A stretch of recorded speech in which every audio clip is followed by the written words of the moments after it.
On ne s'est jamais demandé qu'est-ce que pensent les autres. Quels sont les sentiments de ce garçon ou quelles sont les pensées de cette fille. Dans la vie réelle, on ne peut pas savoir ça. Mais il existe un monde où tout est possible, la littérature.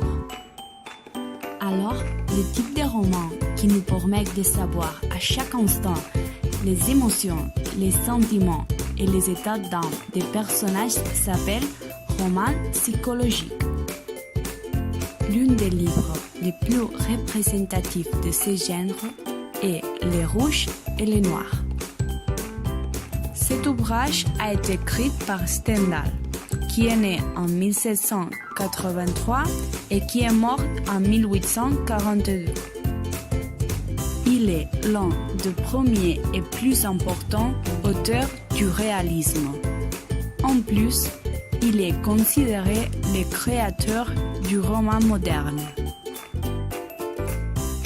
En 1830, il a publié Les Rouges et les Noirs, actuellement considéré comme l'un des classiques de la littérature française. L'histoire se développe à Verrières, une petite commune de l'est de la France. Ici est où habite Julien Sorel, le protagoniste.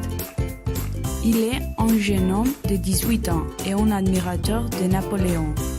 Il est fils d'un charpentier et il est méprisé par sa famille pour sa faiblesse physique et son goût des livres. En plus, les curés du village lui enseignent latin. C'est précisément grâce à ça qu'il devient le précepteur des enfants du maire de Verrières, Monsieur de Rênal. Ici, il commence une relation impossible avec Madame de Rênal, l'épouse du maire. À partir d'ici, l'histoire continue et elle nous montre toute la complexité des sentiments et pensées des personnages qui coexistent dans une dualité constante. Si tu veux découvrir son grand final inespéré, lis-le.